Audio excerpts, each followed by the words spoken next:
Discussion में जो आपने हमें समय दिया है इसके लिए हृदय से आपको धन्यवाद। अध्यक्ष, तेलंगाना में कल्याण लक्ष्मी एक स्कीम लाया गया और इससे कई लोगों को लाभ मिला, लेकिन इस बीच जितने भी लोग जो कल्याण लक्ष्मी शादी मुबारक में जितने लोग एप्लीकेशन लगा रहे हैं उनके एप्लीकेशन रुक रहे और जिनके पास हो गए उनको चेक्स मिलने में बहुत सारी दिक्कतों का सामना करना पड़ रहा है। अध्यक्ष, कुछ केसेस तो ऐसे सामने आ रहे हैं अध्यक्ष, शादी होने के बाद में 2 बच्चे पैदा होने के बाद में बेचारी चेक लेने के लिए आ रही है। ऐसे भी ज़्यादा से ज़्यादा केसेस सामने आ रहे हैं अध्यक्ष। मेरे पास हुआ ना దగ్గర అయింది అందుకోసం చెప్తున్నా, मेरे पास हुआ अध्यक्ष। साथ ही साथ अध्यक्ष एक पॉइंट ये भी है कि बहुत सारा इसमें स्कैम भी हो रहा है अध्यक्ष, कि जब कोई भी गरीब औरत इस स्कीम के प्रति शादी मुबारक हो या कल्याण लक्ष्मी हो इसके लिए स्कीम्स के लिए एप्लीकेशन लगाती है, मी वही सेवा से लेकर MR ऑफिस तक उनके हाथ में चेक आने तक भी उनको कई पैसे देने पड़ रहे अध्यक्ष, और ये चल रहा है अध्यक्ष। इसके लिए अध्यक्ष ने आपको बाद में आपको मौका मिलेगा, आपके हाथ में माइक रहेगा। मेरा जो वर्जन है मुझे रखने दीजिए प्लीज। मेरा जो देखो, आप लोग स्कैम कर ये नहीं बोल रहा हूं मैं, मेरी बात पे आप ध्यान दीजिए, मेरे बात पे आप ध्यान दीजिए कि मैं क्या बोलना चाह रहा हूं अध्यक्ष। बीच में कई ऐसे ब्रोकर जो डिपार्टमेंट के नहीं है अध्यक्ष, जो टोटली डिपार्टमेंट के नहीं है అంటే మీకు అర్థం కాకపోతే నేను తెలుగులో చెప్తాను అధ్యక్ష, మధ్యలో కొంతమంది నిలబడి మేము మీకు ఇప్పిస్తాం చెక్ షాదీ ముబారక్ కానీ కళ్యాణ లక్ష్మి కానీ దాంట్లో పైసలు గుంజుకుంటున్నారు। నేను అది చెప్తున్నా, మీరు అర్థం చేసుకోండి।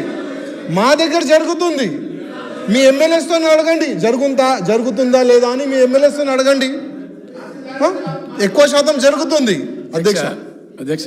గౌరవ ముఖ్యమంత్రి గారు, చిన్న విషయం ఏంటంటే ఈ కళ్యాణ లక్ష్మి స్కీమ్ ప్రారంభించినప్పుడు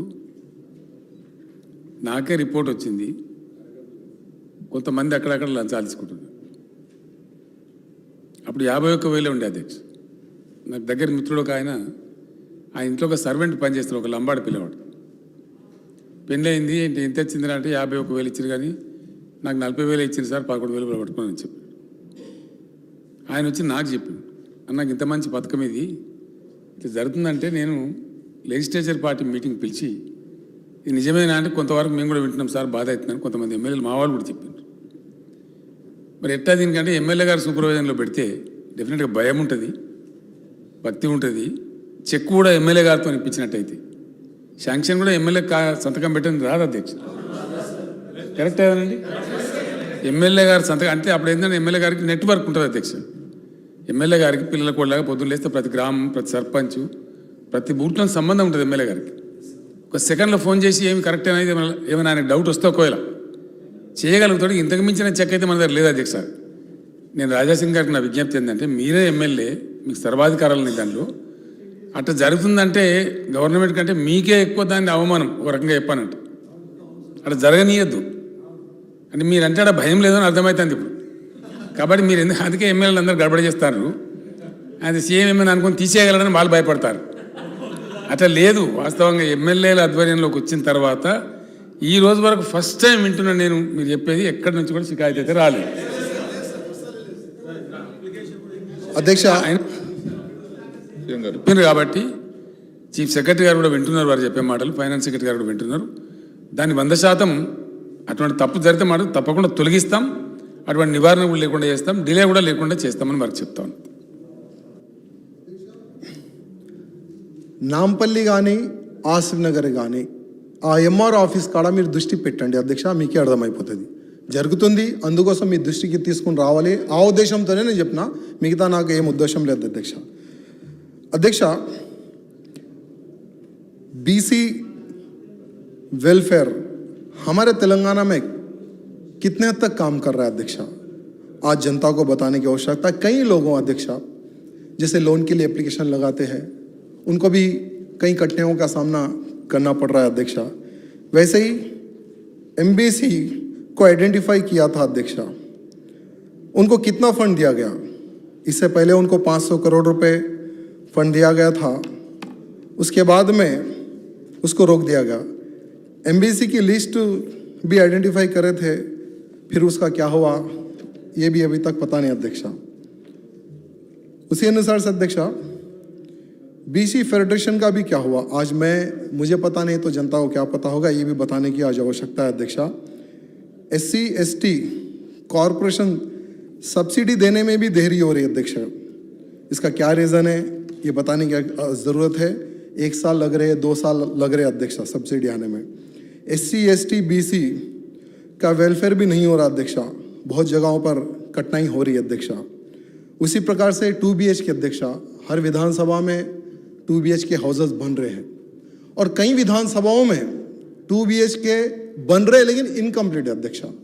रीज़न कॉन्ट्रैक्टर को फंड नहीं आ रहा है, जिसके कारण वो काम नहीं कर रहा है, जिसके कारण जिन झोपड़पट्टी को हटाकर जहाँ पर 2 BHK बनाया जा रहा है वहाँ पर एक प्रोटेस्ट जैसा माहौल बना हुआ है। आज भी थोड़ी थोड़ी विधानसभाओं में थोड़ा प्रोटेस्ट चल रहा है, धरना प्रदर्शन चल रहा है अध्यक्षा।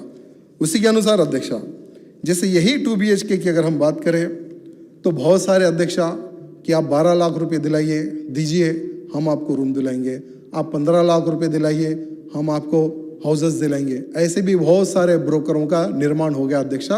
गवर्नमेंट का काम है उनके ऊपर भी दृष्टि रखे।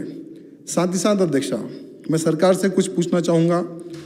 2016 दिसंबर 31 के दिन प्रधानमंत्री द्वारा मातृ वंदना योजना को शुरू किया गया अध्यक्षा। ये योजना तेलंगाना में भी अमल में आई है क्या? साथ ही साथ चाइल्ड वेलफेयर और फैमिली वेलफेयर के लिए भी केंद्र सरकार द्वारा कितने हमारे तेलंगाना को फंड आया है अध्यक्षा? बस्ती दवाखाना, वेलफेयर सेंटर, डायलिसिस सेंटर, यहाँ सब नेशनल हेल्थ मिशन के अंडर में चल रहा है क्या या तेलंगाना सरकार के अंडर में चल रहा है क्या? सर्व शिक्षा अभियान का फंड तेलंगाना को आ रहा है क्या? हम उसका उपयोग कर रहे हैं क्या? मैं भी ये पूछना चाहूँगा। माइनॉरिटी वेलफेयर और माइनॉरिटी की पढ़ाई के लिए केंद्र द्वारा कुछ फंड आ रहा है क्या? मैं पूछना चाहूँगा। कंक्लूड करिए। स्वच्छ तेलंगाना और स्वच्छ हैदराबाद के लिए तेलंगाना को कुछ फंड आए क्या और कितना फंड आया है ये भी मैं पूछना चाहूँगा। गरीब कल्याण योजना के तहत तेलंगाना को कुछ फंड आया है क्या? आज ये भी मैं पूछना चाहूँगा अध्यक्षा। साथ ही साथ अध्यक्षा KCR किट जो आज तेलंगाना में दे रहे हैं अध्यक्षा, उसमें केंद्र का कितना पैसा है आज मैं पूछना चाहूँगा। नहीं, अगर जीरो है तो बता देना बाद में, नो प्रॉब्लम। उसी हिसाब से अध्यक्षा एक हाथ से हम 2000 रुपये दे रहे हैं और दूसरे हाथ से हम बिल्ड शॉप लगाकर ले रहे हैं 2000 रुपये। ये है रिहेबिलिटेशन अध्यक्षा, ये है वेलफेयर अध्यक्षा।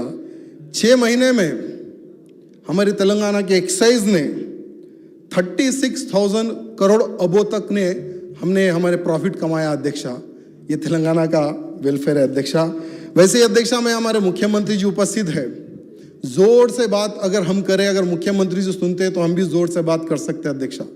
जैसे आज मुख्यमंत्री जी उनके जो दोस्त है उनकी बातें बहुत अमल करते हैं अध्यक्षा। हम 7 साल से हमारे धुलपेट के लिए हम बात कर रहे हैं अध्यक्षा, वो भी BC में आते, उनका वेलफेयर के लिए कुछ नहीं हुआ अध्यक्षा। मुख्यमंत्री जी ने कई बार कहा है, आज यहाँ तक आ गया इसलिए हमें बोलना पड़ रहा है। 7 साल हो गए अध्यक्षा। हमारे लोग पूछ रहे सिर्फ टाइम पास के लिए जाते हो क्या असेंबली में, ये क्वेश्चन भी आ रहा है अध्यक्षा। उसी प्रकार से अध्यक्षा आज ये बहुत ज़रूरी है, अगर उनके लिए अगर हम आज नहीं सोचेंगे कल बहुत ही भयंकर रहेगा अध्यक्षा, ये उनके लिए। धन्यवाद। गौरव मुख्यमंत्री गाరు। అధ్యక్ష రాజేసింగ్ గారు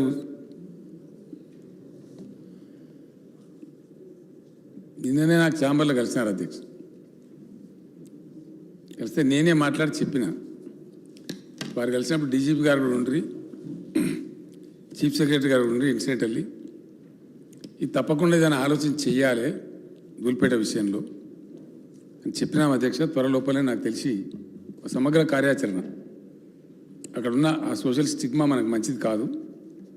డెఫినెట్గా హైదరాబాద్ జిల్లా కలెక్టర్ని, GHMC కమిషనర్ని, ఇంకా పోలీసు మరియు ఎక్సైజ్ అధికారులను, ఇంకా అవసరం పడితే కొత్త వెల్ఫేర్ డిపార్ట్మెంట్ అధికారులను తీసుకొని మొత్తం టీమ్గా పోయి అక్కడ పరిస్థితులన్నీ మాట్లాడి తప్పకుండా దాన్ని సెటిల్ చేస్తాం. తెలంగాణలో ఏ ముక్కైనా మనదే కాబట్టి ఖచ్చితంగా దాన్ని చేస్తాం అధ్యక్ష, దానికి డౌట్ అవసరం లేదు. గౌరవ సభ్యులు 4 సభ్యులు పాల్గొని ఆశన్న గారి, జీవన్ రెడ్డి గారు, బట్టి విక్రమార్క గారు,